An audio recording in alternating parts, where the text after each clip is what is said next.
All right, let's get this show on the road. Good evening, everyone. If you can hear me okay, could you please put a 1 in the chat? Let's just test that everything is working well. Excellent. I'm already seeing some familiar names in the house. Welcome back if you were here yesterday. If today is your first time, you know what?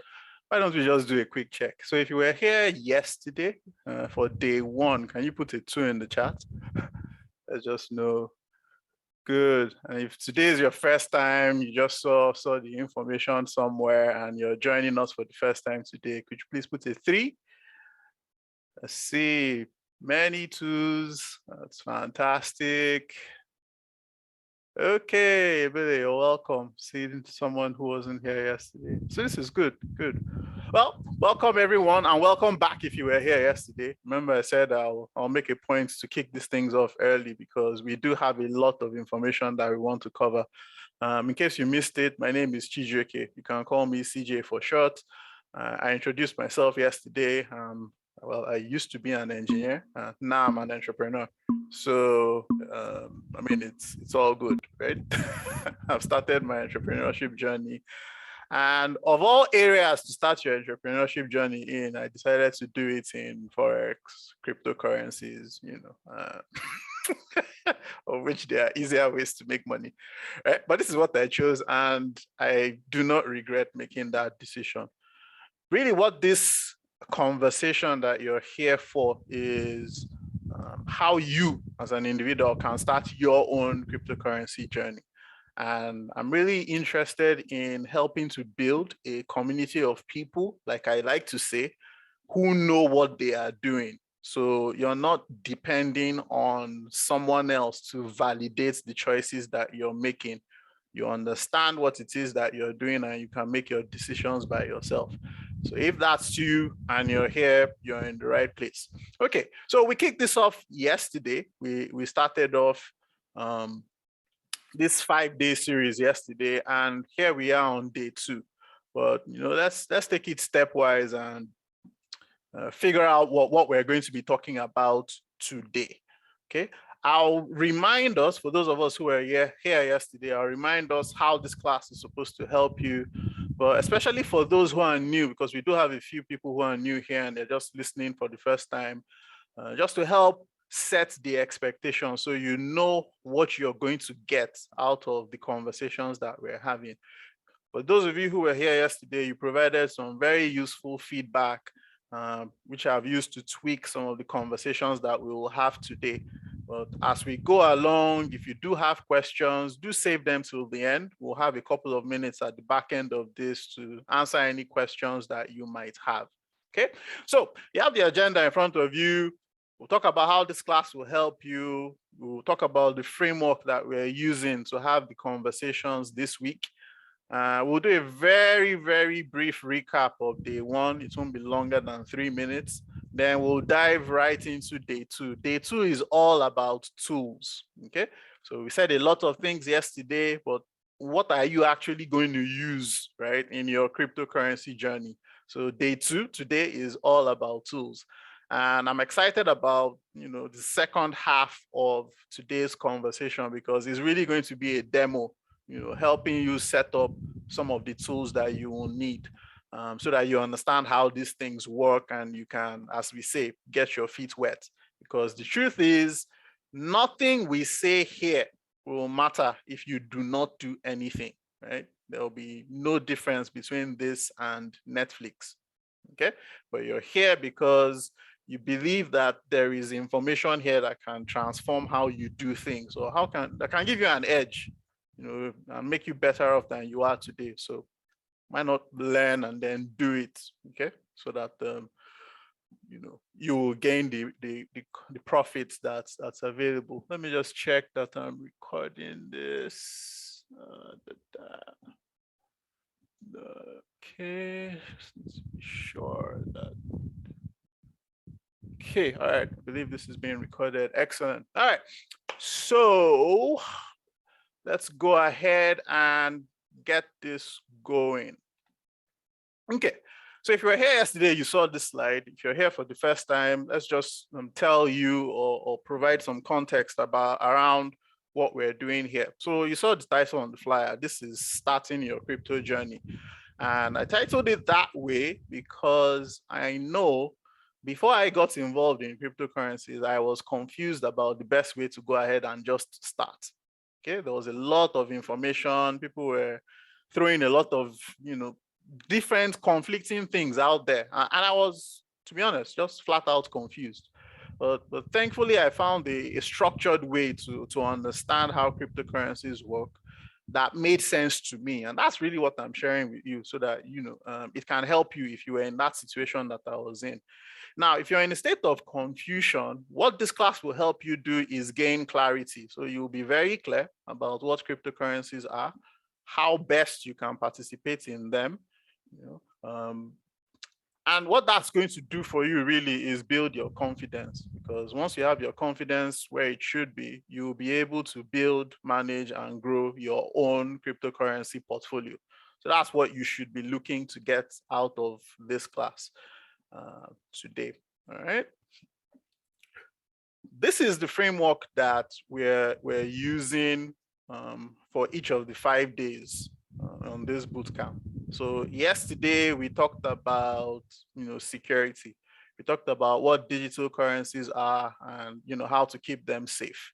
Okay. Today we're going to be talking, like I've said earlier, about the tools that you will need, and then we'll do a demo to set 1 or 2 of those tools up so you know how they work, right? And you actually get into the space. And I'm really excited that you're here to witness that. So if you remember how we say it here, if you need to take screenshots of the slide, please go ahead and do that. Okay, just so you can follow along, or you can refer to this later. This is being recorded, so you will get access to the link. For those of you who are asking for the link for day 1, you'll get it after today's class. Okay, we're just setting that up on YouTube so that you can have a repository where you can go view all these things. All right, now having said that, let's go ahead real quick into a recap of what we did yesterday.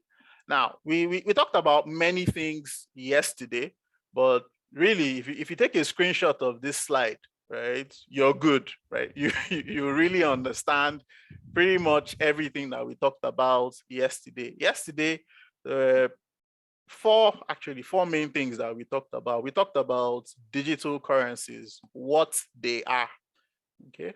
And while we were on the subject, we talked about six qualities of digital currencies that matter. Now, digital currencies have more than 6 qualities, but if your goal is to learn how to profit from digital currencies, then you really only need to focus on 6 things, okay?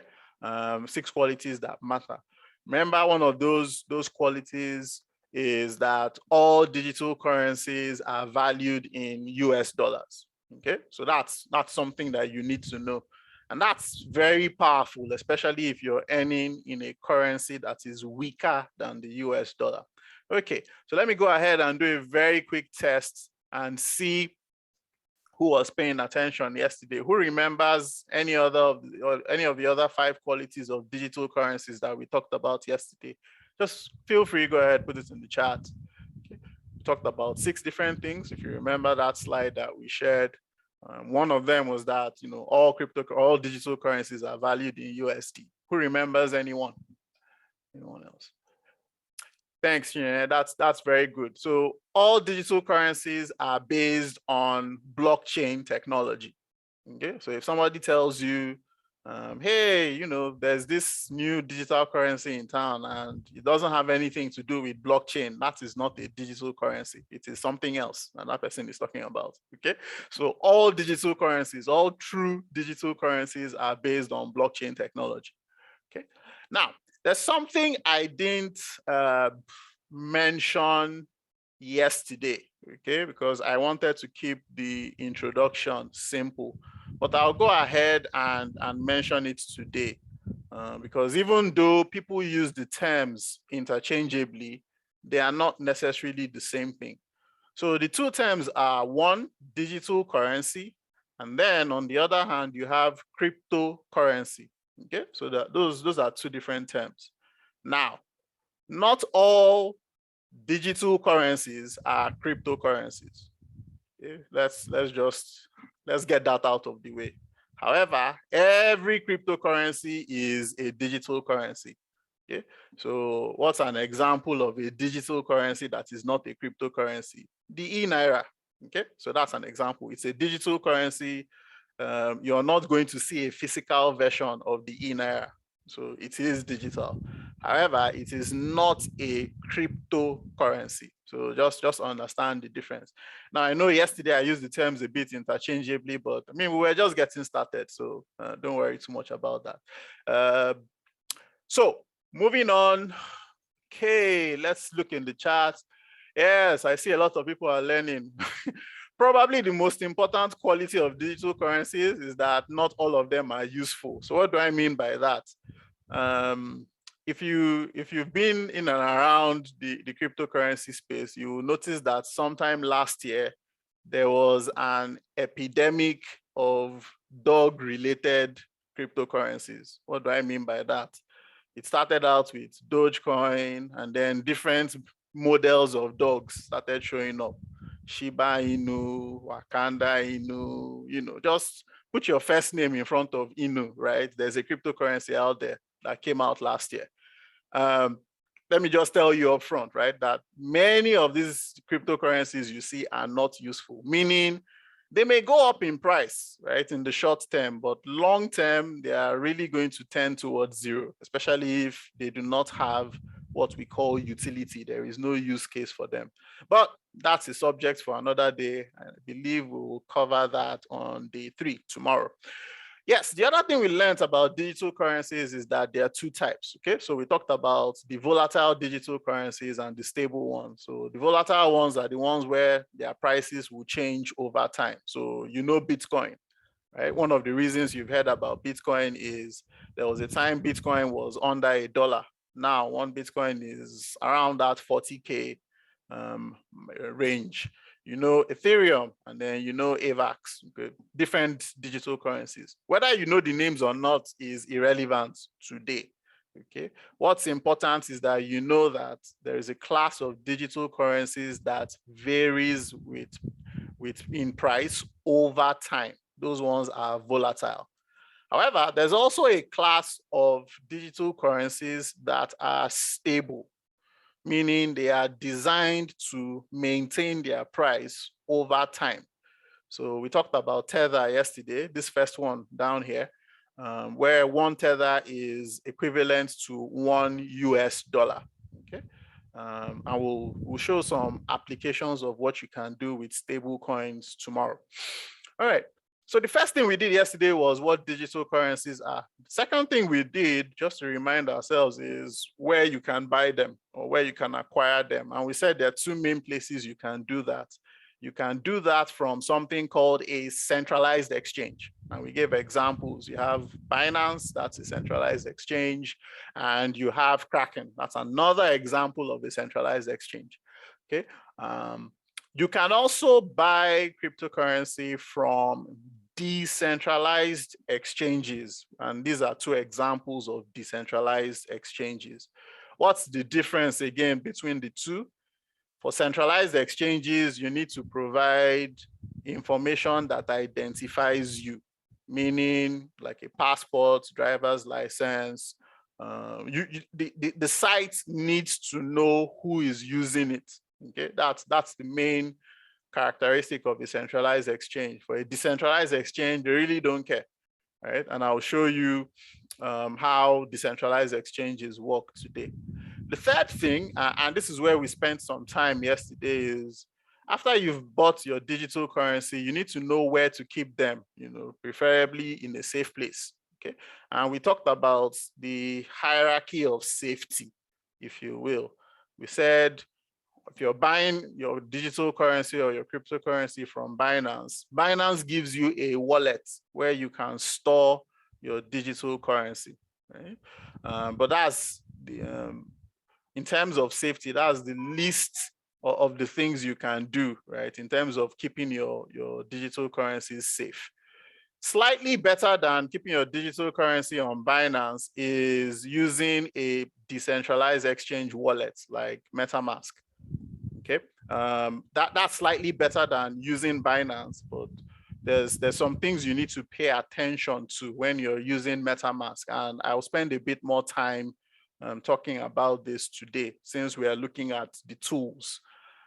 We talked about hot wallets like Exodus, and then a hardware wallet, which is like top of the line security for your digital assets. Okay, once you have that, there's really nothing better at this time. Why? Because that wallet is permanently disconnected from the internet. The only time you can access the cryptocurrency on a hardware wallet is when you connect it to your computer and then access it through a website. But when you're done, you disconnect it from your computer, it's completely protected from the internet. So there's no way your cryptocurrencies can be stolen. Okay, so that's a very, very rapid recap of everything that we did yesterday. It was really an introduction to digital currencies, because if you're starting a journey in crypto, you kind of need to know what digital currencies are and how they work. Okay, so having said that, why don't we just dive right into the conversation that we're going to have today. So unlike yesterday, we're going to be using a lot, fewer slides today. And the bulk of the class today should be actual demonstrations, showing you what the tools are, how they work, so that you start to understand what is possible in the cryptocurrency space. Okay, now this slide will be very useful to you in just wrapping your head around, okay, so what are the tools that we use, and how does money flow through these tools, when I am using them. Okay, that's what this slide really communicates. So let's spend some time here talking about what we have on here, and before we go on to the actual steps of demonstrating how to set these things up and use them. Okay, now, if you've never been involved with cryptocurrencies before and you're just looking to do so for the first time, right? The only way you can do that is by using real world money and using that to buy some cryptocurrencies. Now, what we said yesterday was, if you're using real world money to buy cryptocurrency, you can only do that as of now on a centralized exchange, which means you would have to go to a website like Binance.com or Kraken.com in order to acquire the cryptocurrency that you want using real world money. Now, let me pause here and make a couple of points that are really important. Okay, first, not all centralized exchanges are allowed or permitted in every country. So let me say that again. Not all centralized exchanges are permitted for use in every country. So for bulk of us here in Nigeria, if you're going to use Binance, you will be using Binance.com, right? Let me just pull this over here so that you can see what I am looking at. Okay, so for the bulk of us in Nigeria, you'll be using Binance.com. Now, where is the chart? Let me go ahead and put this. Okay, so that's what the bulk of us in Nigeria would be using. If you live in the US, you cannot use Binance.com. Okay, so this specific domain is not allowed for use in the US. Okay, if you're in the US, you will be using Binance.us. Okay, let me just type that real quick. Oh, okay, it's not even allowing me open it because it knows where I am. Okay, but you'll be using Binance.us if you are in the US. If you're in the UK, yes, you can use Binance. If you have any issues using Binance, you'll be fine using some other cryptocurrency exchange like Kraken. Now, there was a cryptocurrency exchange that some of you mentioned yesterday, and that is Coinbase. So if you're a US citizen or permanent resident in the US, you can use Coinbase, right? Coinbase is fully regulated in the US and you can use it. What's the point of this conversation? The point is, in the cryptocurrency space, you need to understand the rules that apply where you live before you start accessing different websites. So don't just show up here and say, hey, I live in the US, we hopped on this call and we said Binance, and then you go trying to use Binance.com, right? You won't be able to access that site. You would have to use what is regulated in the region that you are. And to be honest, you do need to do the research to figure out what is allowed where you are or not. In Nigeria, we're fine. You can use Binance. Now, the flip side in Nigeria is you can't use Coinbase, okay? In Nigeria as it is, okay? Now, personally, I do not recommend using VPNs because they, in my experience, cause more problems than they solve. Now, some people will tell you, you can be in Nigeria, you can buy a VPN and change the IP of your location to some other country and access the website you want to access. Personally, I do not recommend doing that, okay? Figure out what is allowed where you are and go ahead and use it. I'm not a fan of VPNs, but that's my opinion, to each their own. Okay, so I'm spending this much time on centralized exchanges because if you've not gotten involved with cryptocurrencies at all, right, you're going to have to exchange real world money on a cryptocurrency exchange in order to buy the crypto that you need. That's where it starts from, okay? All right. Now, having said that, once you've acquired some cryptocurrency on a centralized exchange, remember we're looking at how the money would flow.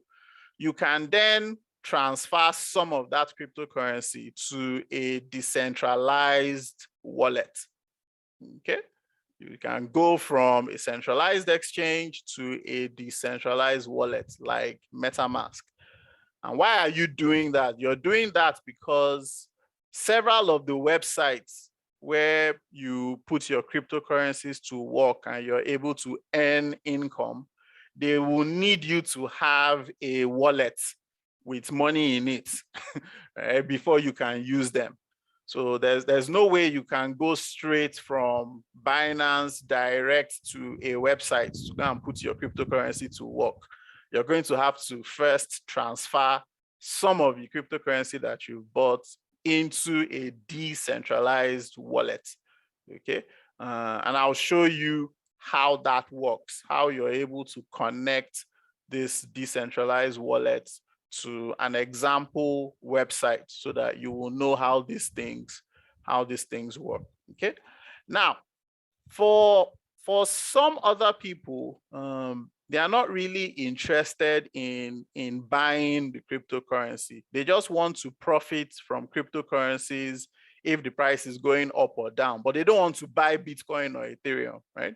So if you've had any experience like trading Forex or things like that, you can trade cryptocurrencies like that, okay? What that would mean is you would have to transfer some of your real world money into something called a broker account, okay? And then once you have the money in a broker account, you can then trade whatever cryptocurrency is available on that broker. So basically, this is how money flows in the cryptocurrency space. There's a few other tweaks, but pretty much 90 to 95% of the things you'll be doing with cryptocurrencies will be with one or more of these tools. You'll start with real world money, you'll move it into a centralized exchange. From there, you would go to a decentralized wallet. From there, you would access different websites and you would do the reverse if you wanted to get your crypto back into real world money that you can go and spend, right? Or if you don't want to go through all this hassle, you can just look for a broker, put your money in a broker's account. As long as you have the skill to trade cryptocurrencies, you can, profit when the price goes up or when the price goes down. And we will talk about this tomorrow as well, how you can profit both ways. Okay, a lot of information. Let me just take a quick pause here and test and see if there's any, if you need me to go through this again or any aspect of this. So put a 4 in the chat if it's clear, or a 5 if there's some aspect that you want me to go over again. Okay. Okay, good.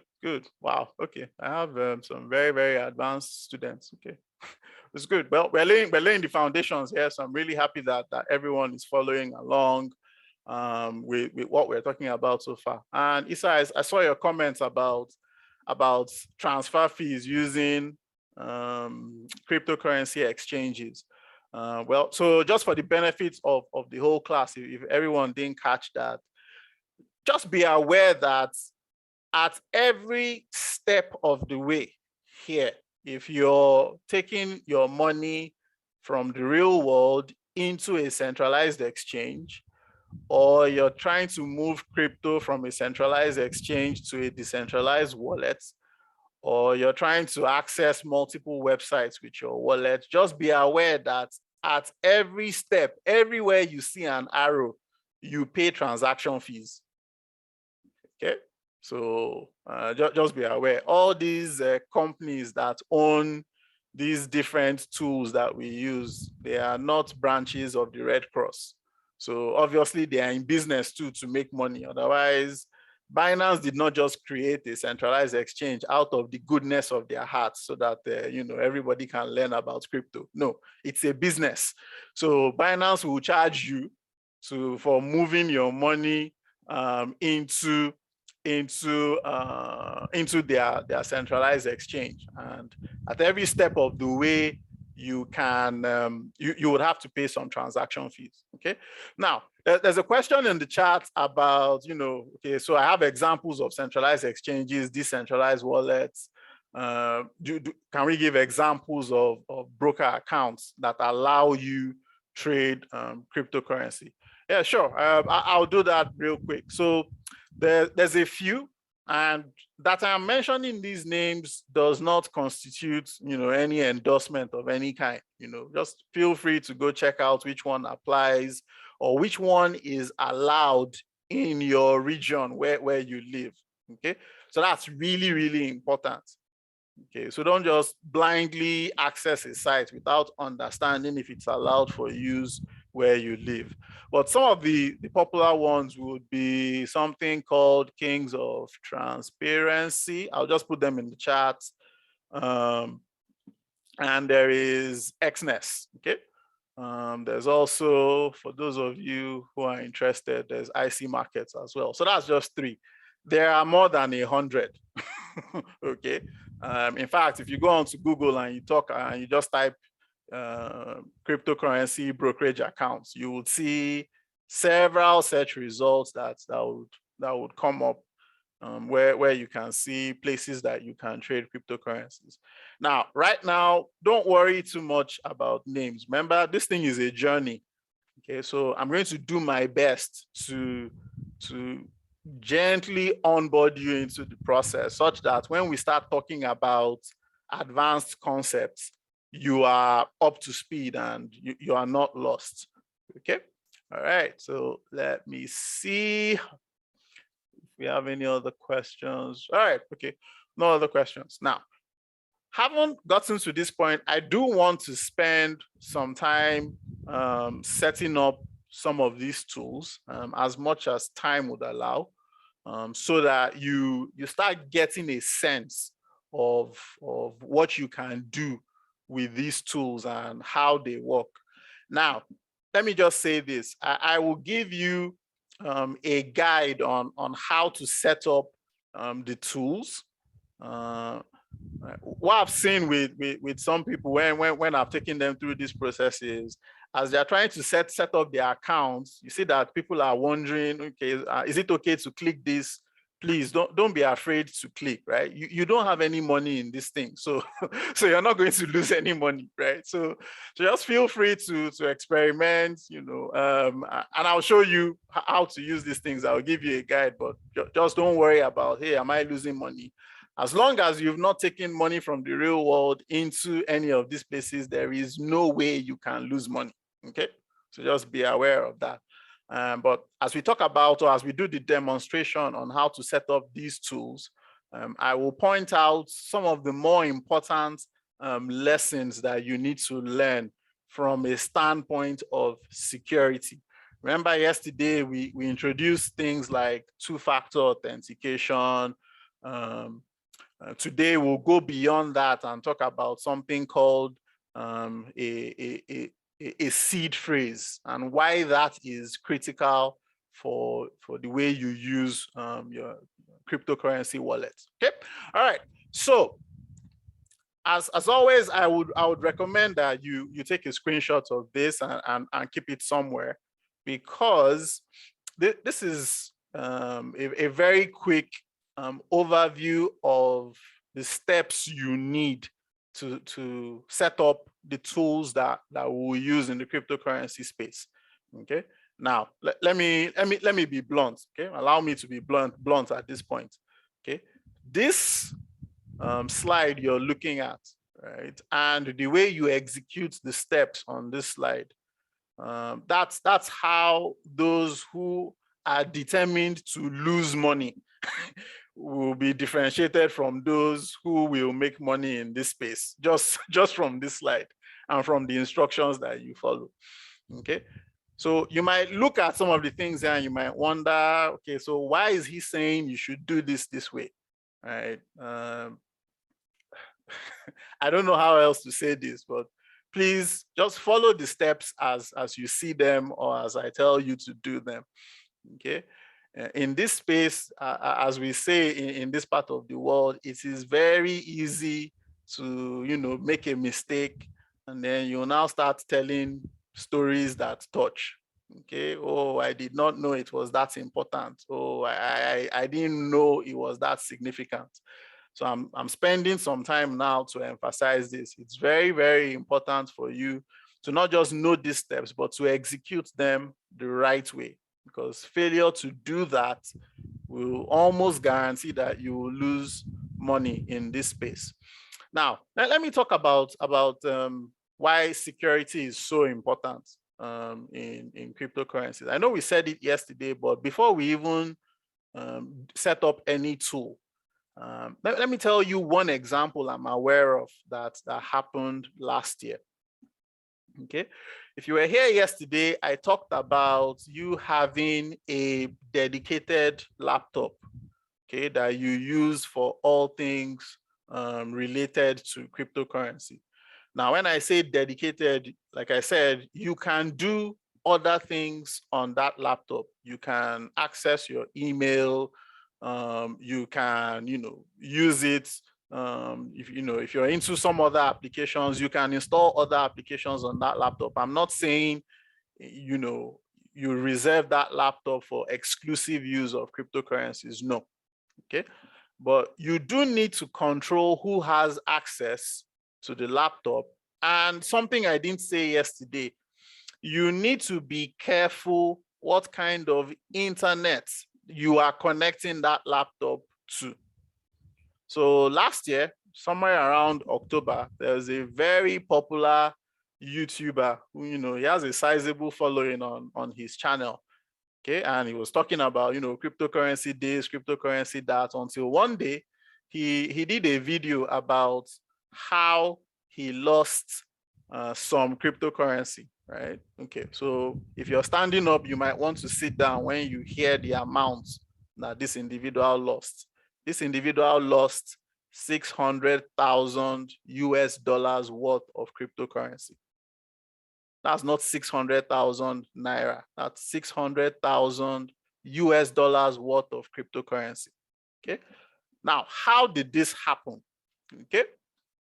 This happened because he, for some reason, was using his laptop where he trades cryptocurrencies, and he was going to travel, and he connected that laptop to airport Wi-Fi. You know, this free Wi-Fi that you have available at airports. Okay. He came back home or got to the destination where he was, opened his cryptocurrency wallet, and all his cryptocurrencies are gone. Right now, it's a long story, but you know, something I need to stress is if you're going to connect your laptop to, or whatever trading computer you're using, to the internet, right? You need to be sure what internet you're using. Okay. In my specific example, there's only two internet providers I use and two specific internet routers I connect to the laptop I use for trading. Okay. The laptop does not leave the house. Okay. It doesn't even leave the room where I use it. Okay. So there's no way I'm going to use an external internet, you know, on that same laptop, because you don't know what kind of security or the lack of security that's available on these general or free Wi-Fi's that are available out there. Okay, now I know this question is going to come up, so let me just address it. You know, like, wow, you know, what happens if I don't have a laptop? Well, we will talk about how you can trade cryptocurrencies using a broker account. This is probably the only way I would permit that. I mean, if you're working with me, right, I would permit that that you can install your broker's software on your smartphone. Okay, but if we are ever going to work together in the future for any reason, right, and you tell me you're interested in crypto, right, please go and look for a laptop, right, that you can dedicate to this thing. Okay, I know what I'm saying, right? The security on mobile phones is orders of magnitude weaker than what you can do on a laptop. Okay, and with a mobile phone, it is so easy for you to install all kinds of apps. And many people, when they install apps on their mobile phones, they don't pay attention. So you install Angry Birds, for instance, and then, you know, when you're installing it, it will tell you this app wants to access your contacts, access your calendar, access, you know, your bank accounts, access your credit card. And, you know, you just scroll all the way down, you say accept, and you don't even think about what you're accepting, you know. So it's all those things that you're accepting on your mobile phone, right, that people can exploit and compromise your cryptocurrency portfolio.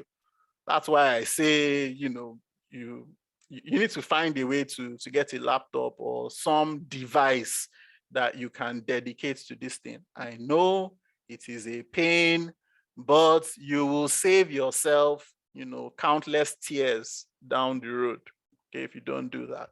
All right, enough said about that. The first step here when you're setting up the tools is you need to download and install something called Google Authenticator on your smartphone. Okay. Now, step one is the only thing you're going to do on a phone. Okay. You are not going to do anything else on your phone, right? Definitely not steps 2 to 4. Okay. But just go ahead and then install Google Authenticator on your smartphone. Now, why are you doing this? You're doing this because I mean, if you have a bank account, I mean, you have, let me show you an example of what I mean. If you have a bank account in Nigeria, you have, you know, this kind of token, right, that your bank gives you. And when you want to, you know, perform transactions, you can press the button on the token, and, you know, a unique set of numbers will show up. When you provide that, you are able to provide additional security for the transaction that you're carrying out. Okay. Now, Google Authenticator is a digital version of that kind of hardware token. Okay. So if you're using an Apple phone, an iPhone, just go ahead to the relevant app store and look for Google Authenticator and download it on your phone. Okay. That's step number one. Okay. We're not going to demo that there because I believe, I mean, if you go online and check this, you'll see countless YouTube videos on how to install Google Authenticator on your smartphone. All right, that's number one. Step 2, like we said yesterday, is for you to open a Proton Mail account. Now, why are you doing this? You're doing this because you need this email account to set up your Binance or Kraken, we are not going to use Gmail here. I said it yesterday, I'm saying it again today. We do not use general purpose emails here for cryptocurrency. Okay, if you want to know why, when we have the recording out for day 1, you can go back and watch that section of it. Okay, and what we've recommended for your email here is Proton Mail. Now, to make the point again, you do not need to pay a dime to use Proton Mail. Use the free version. It is more than sufficient for you to do everything that you need to do. Because I mean, you're only going to dedicate it to cryptocurrency anyway. So how many emails are you going to get, right? Then the next thing is to, I'm just going through this real quick before we do a demo on one aspect of it.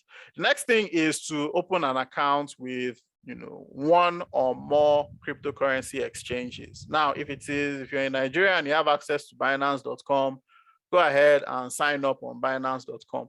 Okay. Now, you need to do something called intermediate level verification after you've signed up on Binance.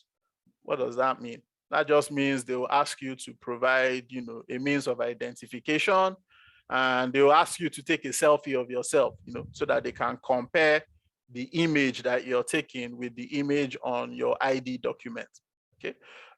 So this should take you less than, a couple of minutes to set up. It's really straightforward. Just go to the site, follow the instructions, and you can sign up on Binance and open an intermediate level verification account. Okay. Now, when you get to that point, some of you are going to ask me the question, if we have Binance as a cryptocurrency exchange and we've opened an account, why do we need Hotbit or Kraken or any of the other ones? Well, there's a couple of reasons. First one is, and you may want to write this down somewhere.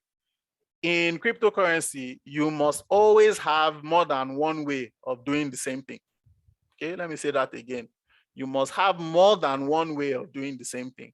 Why do we have a cryptocurrency exchange account? Is to be able to buy cryptocurrencies, right? Or to exchange one cryptocurrency for another. Okay.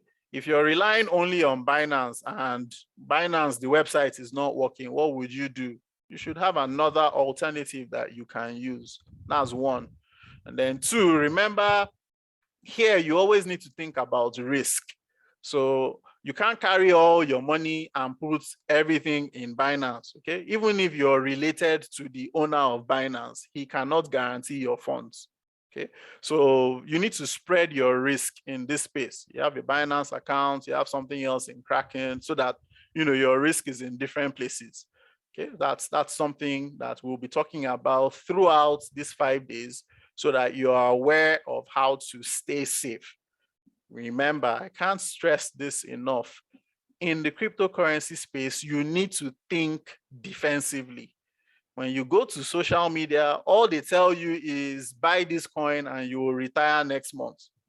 Okay, but what you need really to succeed here is thinking defensively. Okay, who's out there that wants to steal my cryptocurrency, and how can I protect against that from happening? Okay, that's the way you need to think here if you want to succeed long term. Okay, now step 4 is where I'm actually going to do a demo, because this one may be a bit tricky for first-time users.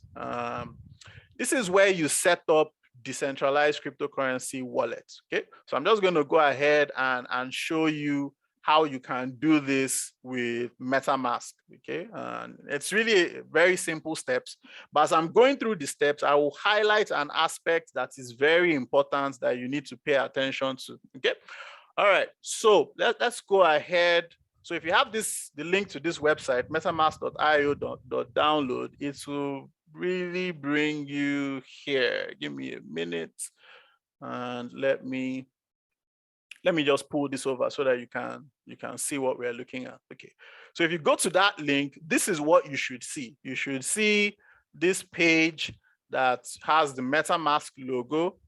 And different browsers are shown at the top for you to download. Okay. Now, currently, I am doing this on the Brave browser. Okay. But notice the 4 browsers you can use for this. Your browser must either be Chrome, Firefox, Brave, or Edge. So please do not use Internet Explorer here. Or for those of you, there's a marriage between you and Apple products. Okay, so you use MacBooks, you love the Safari browser, I love it too. But please, these are the supported browsers you can use if you want to download Metamask. Okay, please do not try to install Metamask on any other type of browser. Okay, you're asking for trouble. It's either Chrome, Firefox, Brave, or Edge. Is those 4. That's it. All right. So since I'm doing this on Brave, I'll go ahead and click the icon for Brave so that it takes me to this menu pretty much. Okay. So over here at the top right, it's going to say add to Brave, right? And you do need to be signed in to whatever email you're using, because this is the Chrome store that this app is coming from. So add to Brave. So I click on add to Brave, and then there's a pop-up that says, it can read and change data. Yep, that's fine. I'll go ahead and add extension. Now, what should happen next is there will be a file that downloads at the bottom left. Okay, and that's just a temporary download while it is preparing to add the extension to the browser. So you see a pop-up over here that says MetaMask has been added to Brave. Okay, so what did we do? We followed the link. We came to a download page, and once we came to that download page, we just selected our browser, and we were able to click on download, and every other thing happened automatically. I didn't click on anything. Okay. So if the steps I followed so far are clear, just go ahead and put a 6 on the chart. Okay, how to start this process. We are not done with MetaMask. Okay, we're just showing you how to get it set up. Okay, and I know some of you here already have MetaMask, but I do know people here as well who don't have it. That's why we're going through these steps. Now, if you do see this get started page, right, this is the next thing you need to click. So go ahead and you click get started. You'll be presented with 2 options. Okay, it's asking you to import a wallet or create a wallet. We don't have a wallet, so what we want to do is create a wallet, right? All right, so go ahead and create a wallet. Here they are asking if we want to help MetaMask improve. I am not feeling charitable this evening, so I will say no thanks. Okay, good. Now you come to this page and it's going to ask you to create a password. Now let's stop here, okay? And let me talk about password management. One of the things you're going to realize in going through steps 2 to 4 is that at every different application, they are going to ask you to create a password. So to open a Proton Mail account, they will ask you for a password. To open a Binance account, they will ask you for a password. Hotbit, Kraken, same thing. They are going to ask you for passwords. Okay.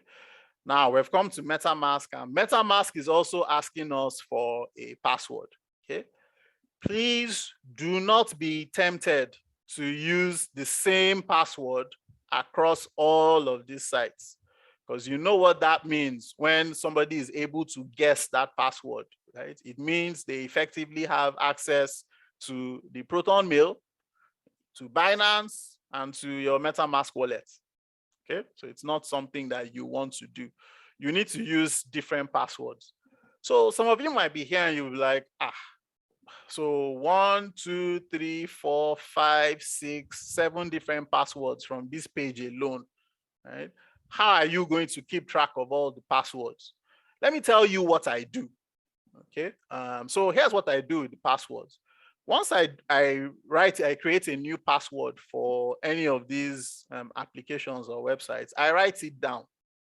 Okay, so I do not use the save password functionality on the browser. Okay, let me say it again. I do not use the save password functionality on the browser. I will write that password down. And after writing that password down, I put it in a waterproof bag, like your Ziploc bag. And I put that Ziploc bag in a metal safe. At this point, some of you are going to be asking, what have you gotten yourself into?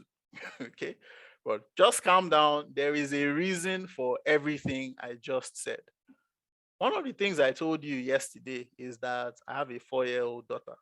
The last thing I want is to have the password on a piece of paper and she somersaults into the study where I'm working, with a bottle of water, and she pours water on my laptop or on the paper where I have my passwords. Okay, and then I've lost access to the passwords because I didn't memorize it. So the waterproof bag is to prevent against water damage. What's the metal safe for? The metal safe is to protect against fire damage. Okay, that's what the metal safe is for. Okay, because in event of a fire, the last thing you want to do is, be scrambling around looking for where your sensitive documents are. Okay, you need to take these measures to protect your passwords. So obviously, label the piece of paper where you have the passwords, right? Put them in, protect against water and protect against fire. So I've told you how I do that, but you can do other things. Why am I saying all this, right?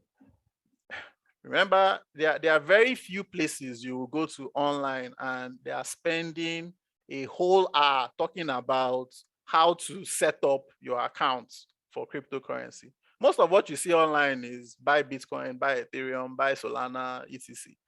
Okay, but what will happen if your laptop crashes? You won't see that online. What will happen if you forget your password, right? You don't see that.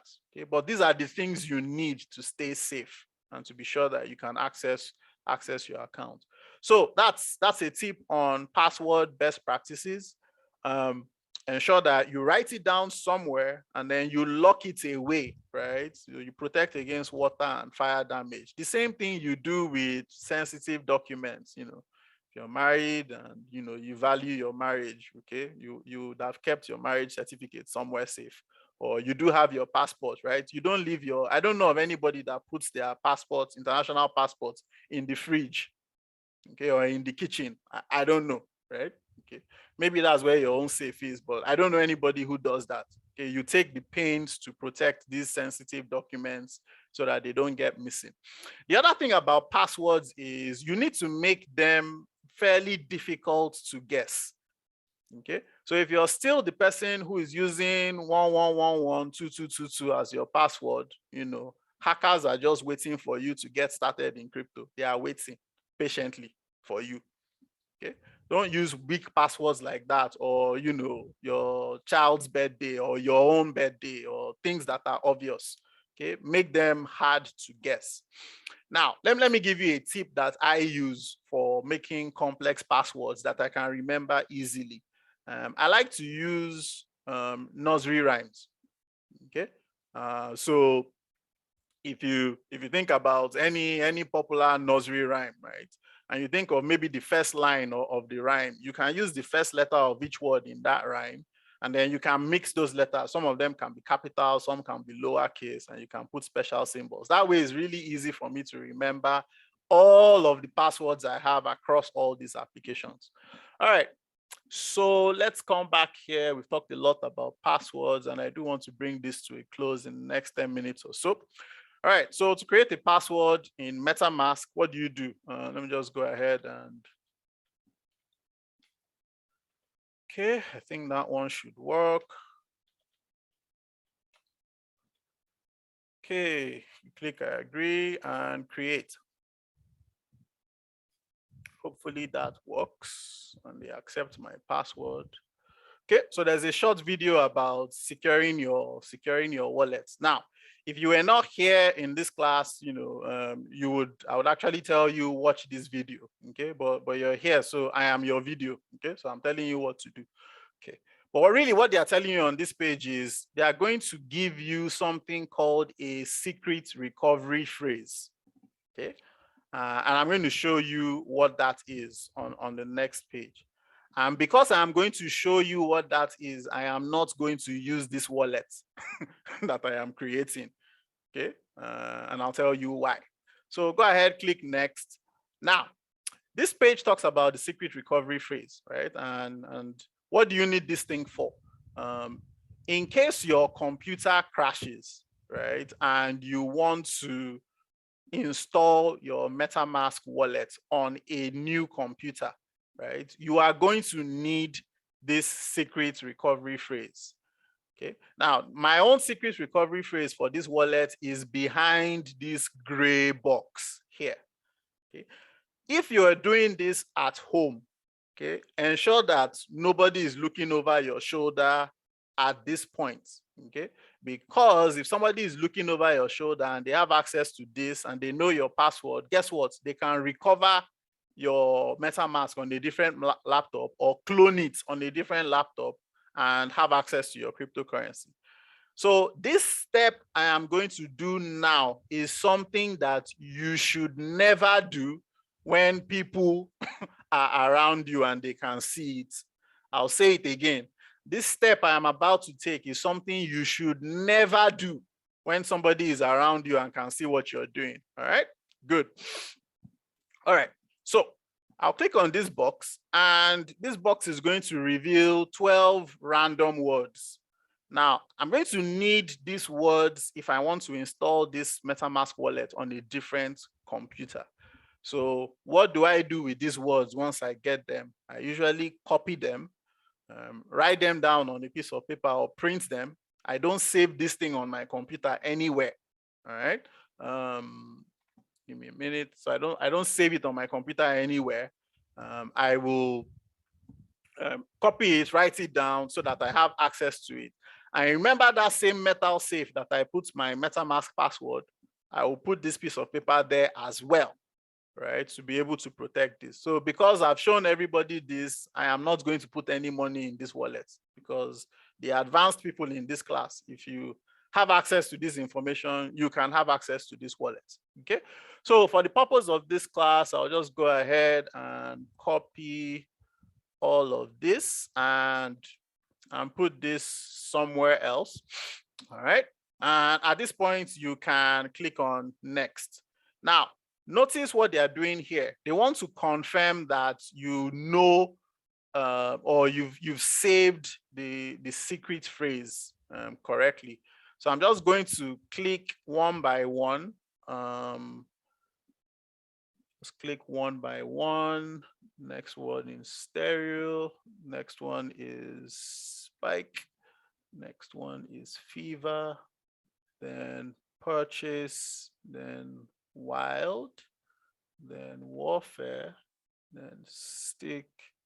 Then soldier. Then use. And finally surface. Once you've clicked the words in the order that they were provided, you can go ahead and click confirm. And if you've done that correctly, you will see this screen that says, congratulations, keep your secret recovery phrase safe, right? Okay. Once you click on all done, no, I don't need this. You are immediately presented with your MetaMask wallet, okay? Now, let's spend 2 minutes talking about what you see here, right? This is a MetaMask wallet, okay? That is never going to have money in it since I showed you the recovery phrase, okay? Currently, it says I'm on the Ethereum network. How do I know? Because of this button here. And you can see that I have a lot of money in the wallet, currently $0. So I don't have any Ethereum in this wallet. Now, if you pay attention and you look up here, you can see the name of the account. So this is called account number 1. But you can see that there is a 0x920 blah, blah, blah number under it. That 0x number is your wallet address. So that is how websites will identify you. okay, when you're using your wallet and you're interacting with these things. They identify you based on your wallet address. So this simple exercise that we've done now is to set up this MetaMask wallet. And as we showed in the slide, when you've bought the cryptocurrency from Binance, right? You can then send that cryptocurrency over to this wallet, and you can use this wallet to interact with different websites. Okay.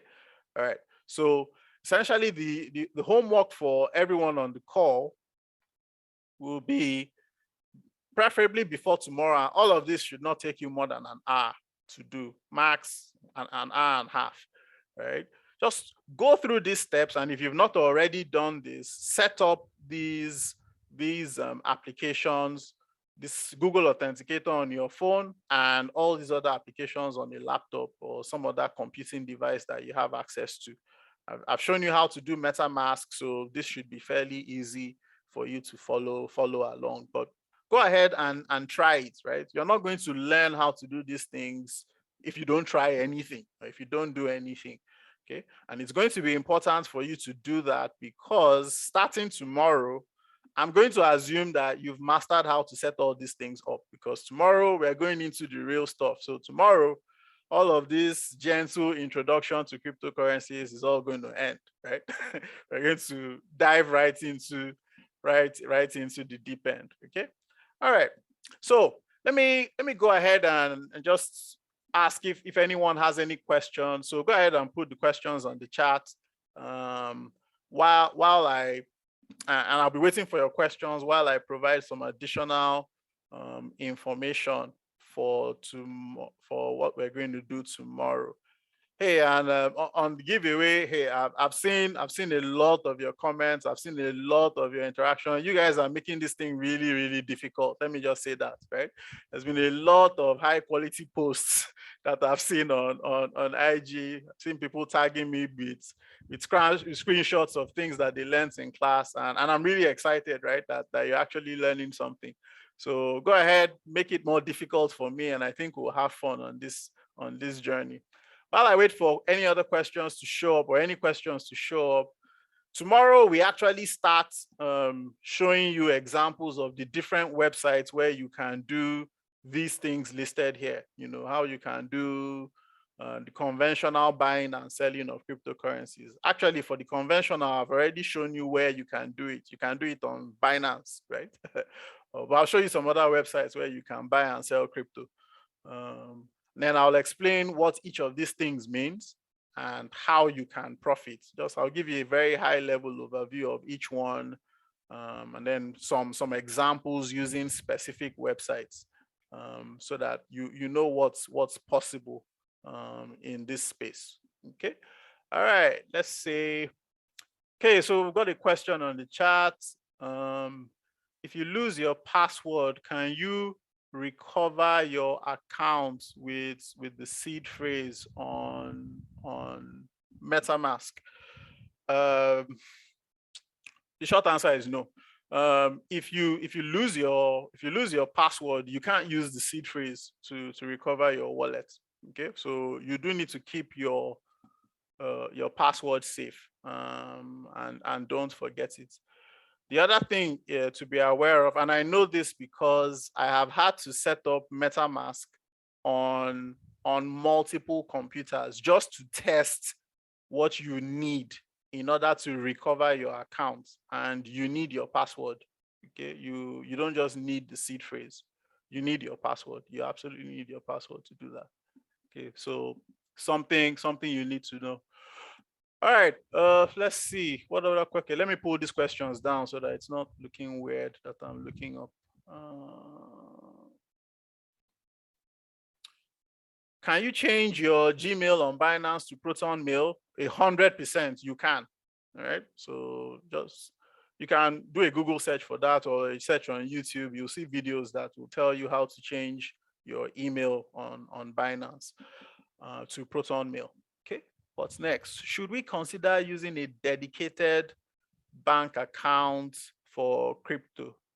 Okay, so the point is, in the UK, traditional banks are iffy about crypto transactions. Oh, fantastic. So I know you've brought this up in the context of the UK, but I think I'll use this and answer the question about Nigeria.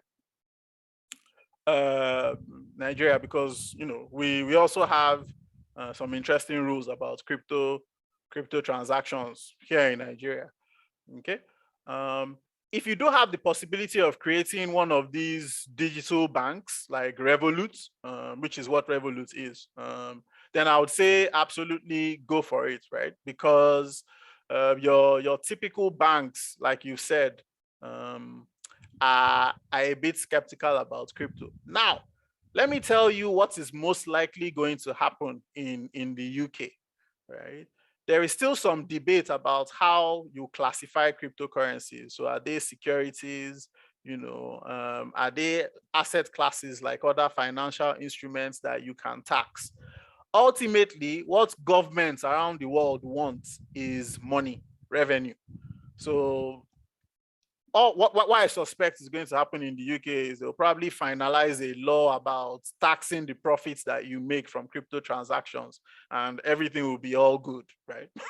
And maybe they'll put some more other rules about privacy. But long story short, if you do have access to create a dedicated bank account for crypto, go ahead and do that.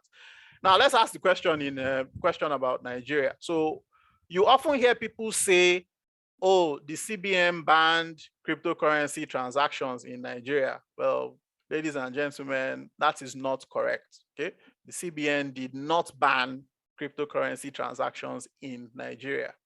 What they did was write a letter to the banks to say, do not facilitate transactions in cryptocurrencies. In fact, the CBN themselves have come out to say that they did not ban cryptocurrency transactions or trading, which means buying Bitcoin, waiting for it to go up and come down so that you can sell, that's not banned, right? You're using crypto, okay? The other thing I talk about in Nigeria is there are other things that you can do, right, without violating any of the CBN transactions or CBN policies on cryptocurrencies, okay? And if you're willing to understand what those ones are, just reach out to me on IG or WhatsApp so that we can have a conversation. Because I don't want to tell you what is not applicable to you, right? I'll tell you things that you can do and you will stay safe. They're 100% legitimate. They don't require you using a VPN or any other cloaking device, because I don't recommend any of those things, okay? So I'll give you the guidance that you need to follow and you'll be safe and fine. Nobody is going to freeze your account, okay? So don't be worried about that. Okay, any other questions here?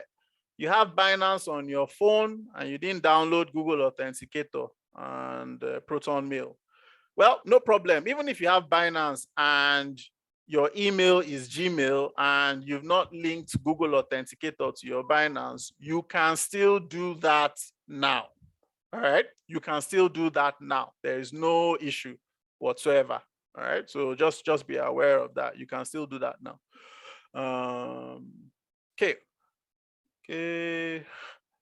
There's a question about P2P. Like I said, Terso, just reach out and let's talk, right? So that I tell you what's applicable to you and how you stay safe without violating any of the policies.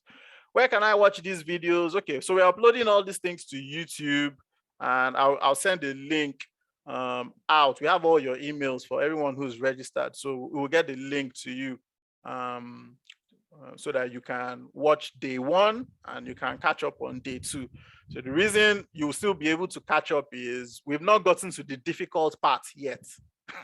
Okay, the difficult part starts from tomorrow.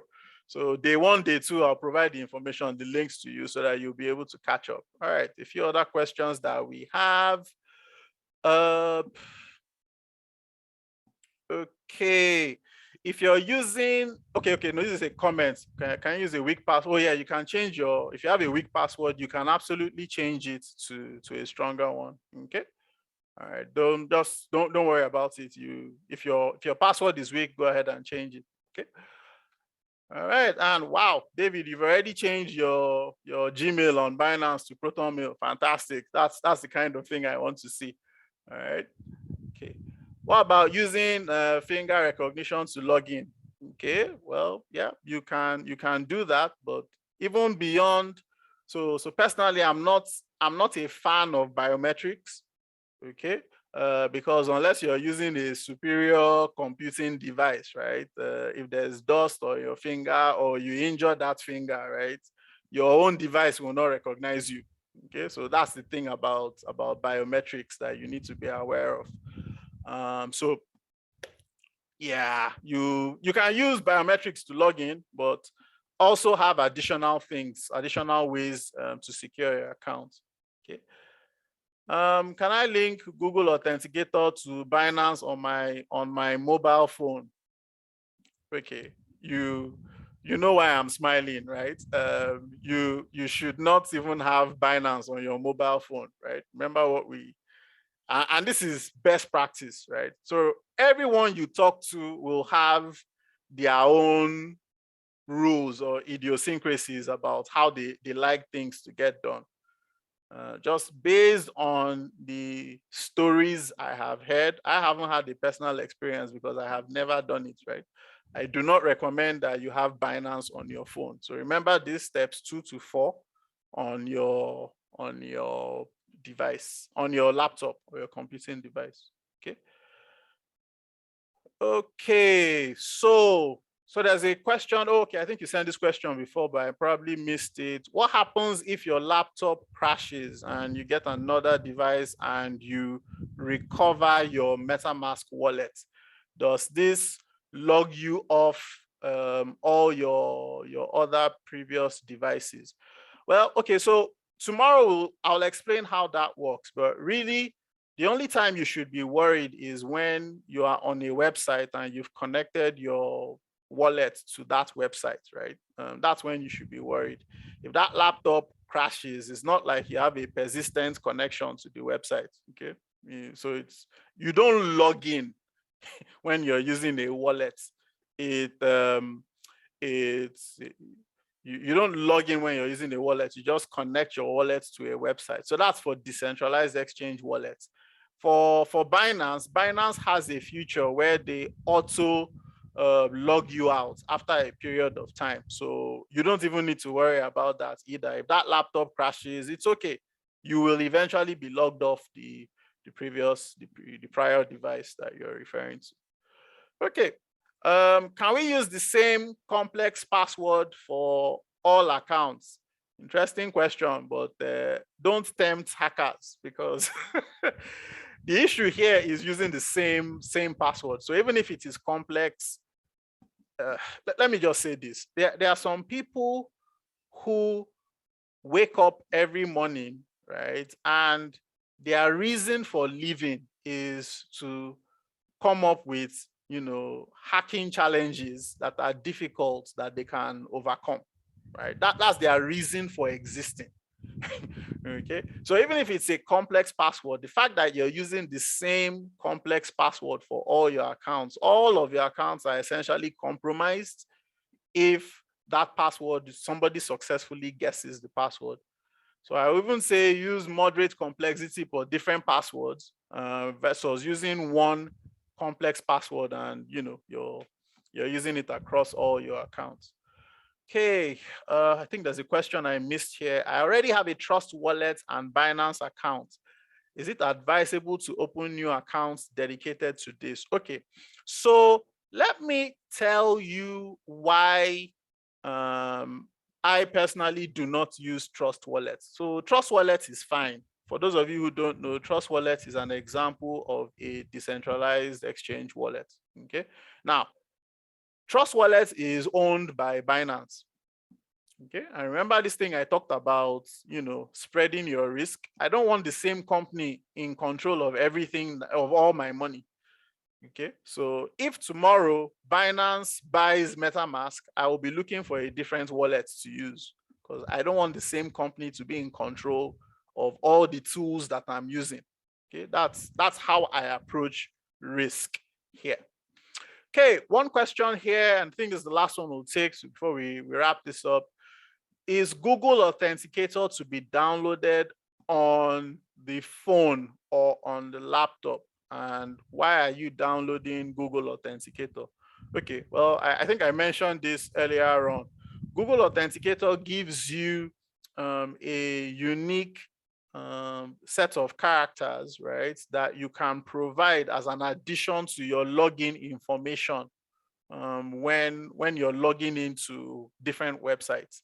So I use the example of the hardware token that your bank gives you to strengthen the security on your account. That's what Google Authenticator does. However, I know I said download and install Google Authenticator. For each of these things listed on here, right, Proton Mail and Binance, there is a step where you need to go to and enable two-factor authentication, because that's how you will link the Google Authenticator app on your phone to your Proton Mail or to your Binance. So you will need to do that, okay? I'll leave that research up to you to just do. Just go ahead and Google how to set up two-factor authentication on Binance, right? You will see tons of videos online. I don't need to repeat that information here, okay? And that applies to the last question that you have on the chat. How can you change the email address that you have on Binance? I've already addressed this. Just go ahead, Google it, and you'll see steps on how you can change your email address. All right, ladies and gentlemen, I hope that you had value this evening. Like I said, tomorrow we're getting into the gist of it. So tomorrow we're going to be moving at a very, very rapid pace. But today and yesterday, I wanted to use that to set the foundations, because remember, this is a journey. So we're starting off slow, but the plane is taking off tomorrow, right? And we are reaching cruising altitude. So get your game face on, get ready to, really get into the details tomorrow, because we are going to cover a lot of information. Thank you all for your time. Thank you all for your attention and for the interaction on the class today. Really, really good questions that all of you asked, and I'll see all of you in class tomorrow. Okay, take care and God bless you.